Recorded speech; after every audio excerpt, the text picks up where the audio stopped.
Hello friends, welcome to my YouTube channel star Gaurav education. दोस्तों, यदि आप इस साल 9th से लेकर 12th तक किसी भी क्लास में हो, यदि आप इस साल एडमिशन, आपको भी पता है एडमिशन स्टार्ट हो गए हैं। अगर आप 9th में आ गए हो तो 9th में फॉर्म भर देना, 10वीं में आ गए हो तो 10वीं में, मतलब आपके एडमिशन जो है शुरू हो गए हैं 2025 से 26 के लिए।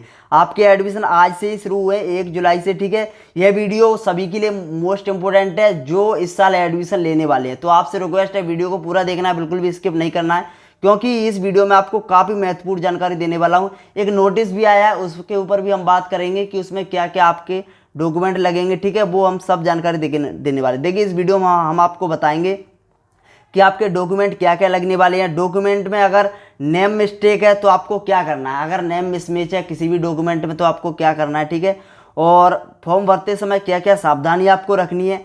ठीक है, फॉर्म भरने की लास्ट डेट क्या रहेगी वो आज हम आपको इस वीडियो में बताएंगे। 9वीं और 11वीं में नामांकन नहीं हुआ तो क्या करें। बहुत से स्टूडेंट ऐसे हैं जिनका 9वीं में और 11वीं में नामांकन नहीं हुआ है, तो वह स्टूडेंट कैसे नामांकन अपना करा सकते हैं वो आज हम आपको इस वीडियो में बताएंगे। देरी से फॉर्म भरने पर कोई विलम्ब चार्ज लगेगा, मतलब मान लो कोई लास्ट डेट दे दी है एमपी बोर्ड ने, ठीक है, फॉर्म भरने की, लेकिन आपने उस समय आवेदन नहीं किया, रजिस्ट्रेशन नहीं किया, तो क्या मतलब आप बाद में रजिस्ट्रेशन करवा सकते हो। और अपार आईडी क्या है, अपार आईडी क्यों चाहिए, तो देखिए अपार आईडी के बारे में अभी बता देता हूँ। अपार आईडी हर एक स्टूडेंट को चाहिए, जो भी स्टूडेंट इस साल एडमिशन ले रहे हैं 9वीं में, 10वीं में, 11वीं में, 12वीं में। ठीक है, अपार आईडी जरूरत है, अपार आईडी के बिना एडमिशन नहीं हो रहा है। ठीक है, रजिस्ट्रेशन नहीं हो रहा है, तो इसीलिए आपको क्या करना है, अपार आईडी आपके पास होनी चाहिए। अपार आईडी कैसे बनानी है, तो देखिए अपार आईडी को अपन एबीसी आईडी भी बोलते हैं। अपार आईडी हमने बनाना बता रखा है, फ़ोन से आप इजीली बना सकते हो घर बैठे ही, और प्रिंटर के द्वारा आप निकलवा सकते हो किसी मार्केट में जाकर, या फिर अगर आपके पास प्रिंटर है तो उससे भी निकाल सकते हो। तो डिस्क्रिप्शन में उसकी लिंक मिल जाएगी। अपार आईडी कैसे बना, बहुत ही ईजी स्टेप से बताया है, आप इजीली बना सकते हो। ठीक है, अब चलिए अपन जो नोटिस आया है उसमें क्या लास्ट डेट है वो सारी जानकारी अपन देखने वाले हैं जो अभी हमने बताई है। तो देखिए, आपका ये नोटिस है, 11 जून को यह नोटिस जारी किया गया था। जितने भी इसमें इंपॉर्टेंट पॉइंट है वो हमने सब हाईलाइट करके रखे हैं, जिससे आपको बाद में पढ़ने में कोई दिक्कत ना हो। ठीक है, तो ये आप देख सकते हो 11 जून को नोटिस जारी किया गया था माध्यमिक शिक्षा मंडल मध्य प्रदेश भोपाल द्वारा, जो आपकी 2025 से 26 की परीक्षा संबंधी मार्गदर्शिका एवं ऑनलाइन आवेदन पत्र भरने के निर्देश है इसमें। ठीक है, तो चलिए जितने भी इसमें महत्वपूर्ण जो आईएमपी हमको पॉइंट लगे जो आपको समझाने लायक है वो हमने इसमें हाईलाइट कर रखे हैं। ठीक है, परीक्षा वर्ष 2025 से 26 के लिए आपके नए एडमिशन के लिए आप इस वीडियो को कृपया करके पूरा जरूर देखना। जो हम जानकारी दे रहे हैं वो बहुत ज़्यादा इंपॉर्टेंट है। अब देखिए, पहला डाउट है आपका कि अगर आपके मतलब मान लो नामांकन नहीं बना है, इसमें देखिए साफ साफ लिखा है पहले पॉइंट में, सत्र 2024 से 25 में यदि पिछली साल मतलब नियत अवधि में प्रवेश यदि किसी छात्र का कक्षा 9वीं और 11वीं में किसी कारणवश नामांकन नहीं हो सका है, तो ऐसे छात्र को नामांकन प्राप्त करने हेतु निर्धारित प्रक्रिया के अंतर्गत ऐसे छात्र 30 तारीख तक 30/9/2025 तक नामांकन शुल्क एवं विलम्ब शुल्क उसको मतलब लगेगा 1000 रुपये विलम्ब शुल्क के साथ भर सकेंगे, मतलब उनको 1000 रुपये चार्ज लगेगा और उनका नामांकन हो जाएगा। अगर कोई स्टूडेंट्स ऐसे हैं जिनका पिछली साल नामांकन नहीं हुआ है तो उनको 1000 रुपये चार्ज लगेगा। ठीक है, और उनका मतलब नामांकन हो जाएगा। 30 तारीख इसकी लास्ट डेट है। ठीक है, तो आप देख लेना 30 तारीख 9वां महीना 2025। ठीक है, तो आप नामांकन करवा लेना, अपने स्कूल से संपर्क कर लेना। जिस भी स्कूल में आप एडमिशन ले रहे हो उस स्कूल में जाइए और बोलिए अगर आपका नामांकन नहीं हुआ है, वैसे तो हो गया होगा, काफ़ी स्टूडेंट्स का नहीं हुआ है, तो आप देख लेना, करवा लेना। ठीक है, हो जाएगा।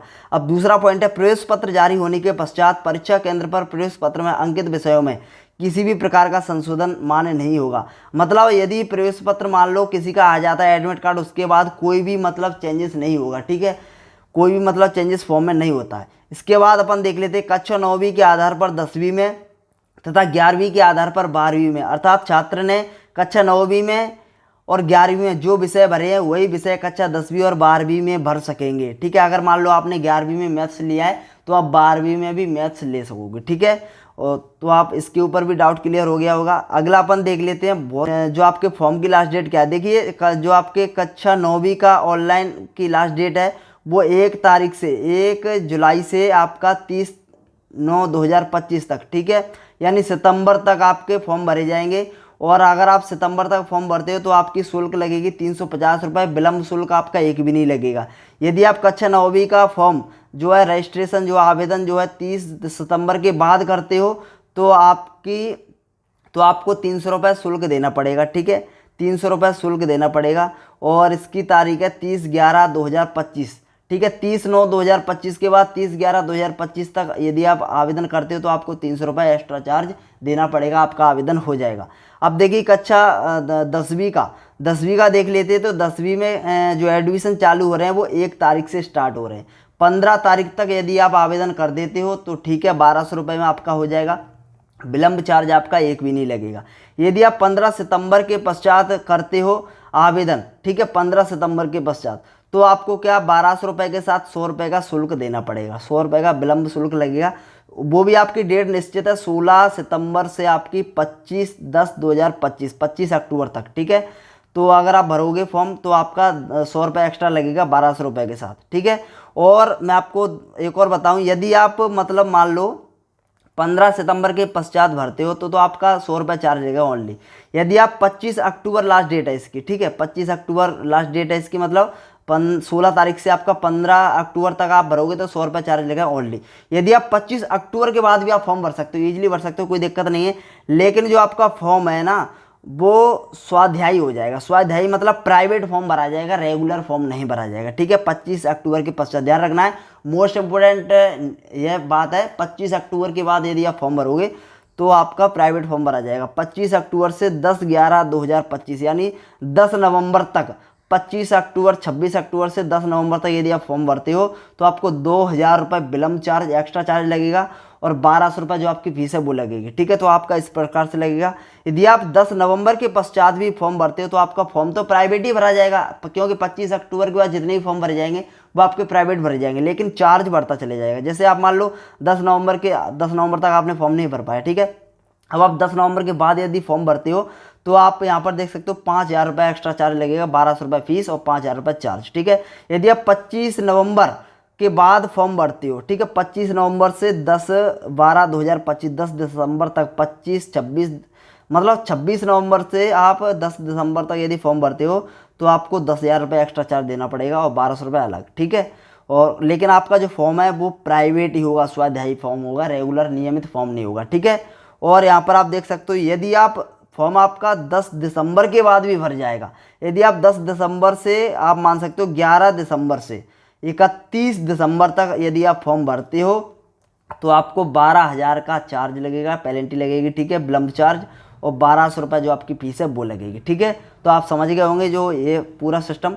और यहाँ पर आप देख सकते हो 21 दिसंबर के बाद भी अपना फॉर्म भर जाएगा, यानी जो परीक्षा हो रही है अपनी उसके 20 दिन पहले तक फॉर्म भरे जाते हैं। लेकिन 20 दिन तक 25 अक्टूबर के बाद जितने भी फॉर्म भरे जाएंगे वो आपके सभी प्राइवेट रहने वाले हैं, यानी परीक्षा के 20 दिन पहले तक आपके फॉर्म भर जाते हैं, कोई दिक्कत नहीं आती है, लेकिन प्राइवेट फॉर्म भरा जाता है। ठीक है, तो अगर आप परीक्षा 31 दिसंबर के बाद फॉर्म भरोगे, यानी मान लो परीक्षा के 20 दिन पहले और 31 दिसंबर के बाद अगर आप फॉर्म भरोगे, यानी 1 जनवरी से यदि आप फॉर्म भरोगे और परीक्षा के 20 दिन पहले यदि आप फॉर्म भरोगे तो आपको 15,000 रुपये चार्ज देना पड़ेगा और 1200 रुपये आपकी फीस है। तो आप यहाँ पर देख सकते हो। और ठीक है, और ये थी अपडेट। और इसके बाद आप यह पॉइंट भी पढ़ सकते हो, जैसे कि ये पूरा नोटिस मैं आपको अपलोड कर दूंगा या फिर आप MPBSE की ऑफिशियल वेबसाइट से भी डाउनलोड कर सकते हो। ठीक है, डाउनलोड हो जाएगा इजीली।